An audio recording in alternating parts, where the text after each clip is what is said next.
वसुदेव जी ने प्रत्येक यज्ञ में ज्योतिषोम, दर्श, पूर्णिमास आदि प्राकृतिक यज्ञों, सौरषधि वैकृत यज्ञों और अग्निहोत्र आदि अन्यान यज्ञों के द्वारा द्रव्य क्रिया और उनके यज्ञ के मंत्रों के स्वामी विष्णु भगवान की आराधना की।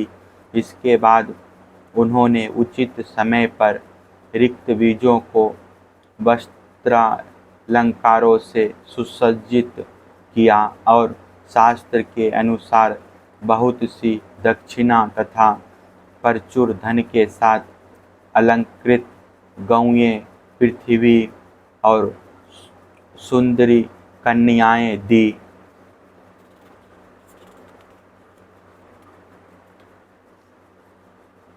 इसके बाद महर्षियों ने पत्नी सयाज नामक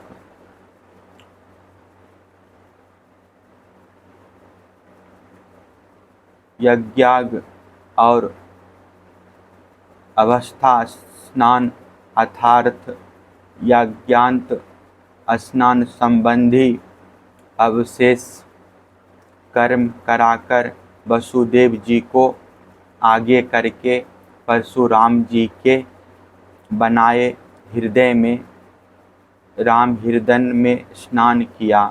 स्नान करने के बाद वसुदेव जी और उनकी पत्नियों ने बंदी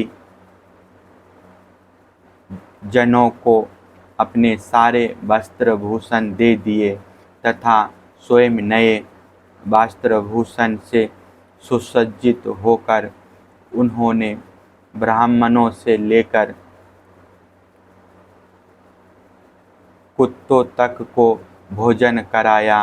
तदंतर अपने भाई बंधुओं, उनके स्त्री पुत्रों तथा विदर्भ, कौशल, कुरु, काशी, केकई और संजय आदि देशों के राजाओं, सदस्यों, रिक्त बीजों, देवताओं, मनुष्यों, भूतों, पितरों और चारणों को विदाई के रूप में बहुत सी भेंट देकर सम्मानित किया।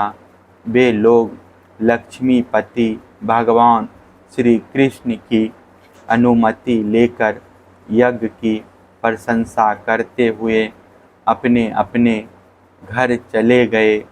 परीक्षित उस समय राजा धृतराष्ट्र, विदुर, युधिष्ठिर, भीम, अर्जुन, भीष्म पितामह, द्रोणाचार्य, कुंती, नकुल, सहदेव, नारद, भगवान व्यासदेव तथा दूसरे स्वजन संबंधी और बांधव अपने हितैषी बंधु यादवों को छोड़कर जाने में अत्यंत विरह व्यथा का अनुभव करने लगे। उन्होंने अत्यंत स्नेहार्द चित्त से यदुवंशियों का आलिंगन किया और बड़ी कठिनाई से किसी प्रकार अपने अपने देश को गए। दूसरे लोग भी इनके साथ ही वहाँ से रवाना हो गए। परीक्षित, भगवान श्री कृष्ण, बलराम जी तथा उग्रसेन आदि ने नंद बाबा एवं अन्य सब गोपों की बहुत बड़ी बड़ी सामग्रियों से अर्चा पूजा की, उनका सत्कार किया और वे प्रेम परवश होकर बहुत दिनों तक वहीं रहे। वसुदेव जी अनायास ही अपने बहुत बड़े मनोरथ का महासागर पार कर गए थे। उनके आनंद की सीमा न थी। सभी आत्मीय स्वजन उनके साथ थे। उन्होंने नंद बाबा का हाथ पकड़कर कहा। वसुदेव जी ने कहा, भाई जी, भगवान ने मनुष्यों के लिए एक बहुत बड़ा बंधन बना दिया है। उस बंधन का नाम है स्नेह, प्रेम पास। मैं तो ऐसा समझता हूँ कि बड़े बड़े सूरवीर और योगी यति भी उसे तोड़ने में असमर्थ हैं। अपने आपने हम अकृतज्ञों के प्रति अनुपम मित्रता व्यवहार किया है।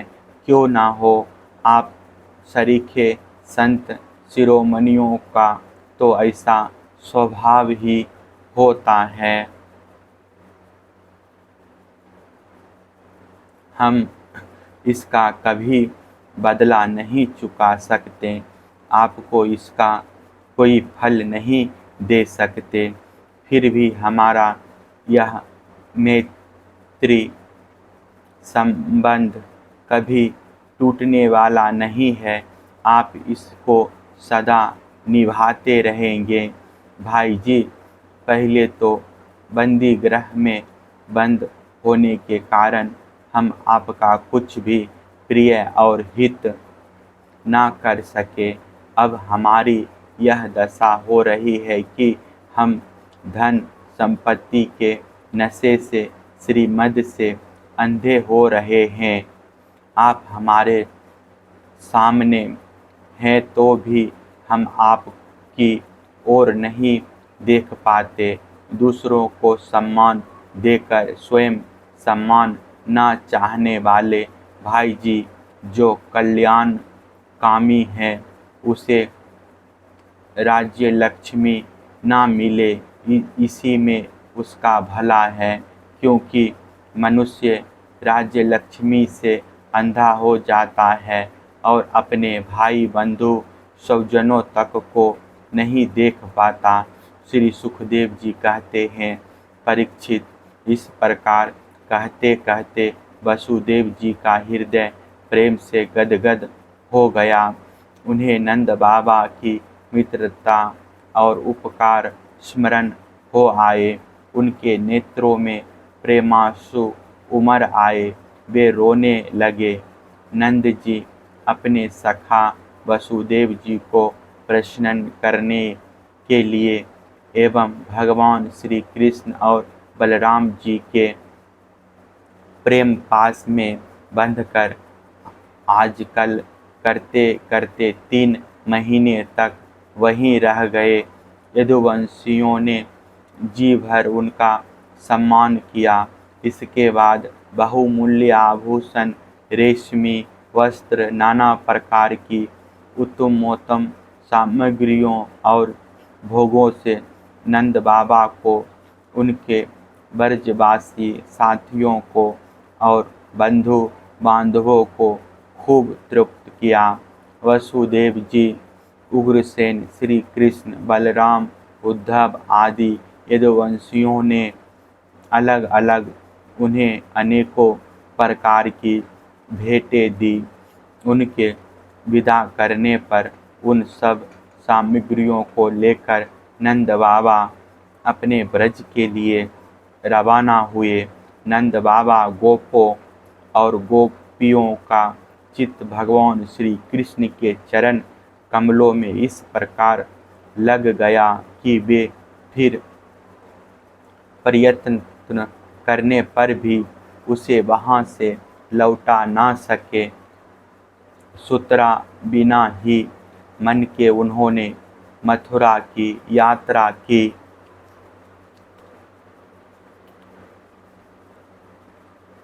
जब सब बंधु बांधव वहां से विदा हो चुके, तब भगवान श्री कृष्ण को ही एकमात्र इष्ट देव मानने वाले यदुवंशियों ने यह देखकर कि अब वर्षा ऋतु आ पहुँची है, द्वारका के लिए प्रस्थान किया।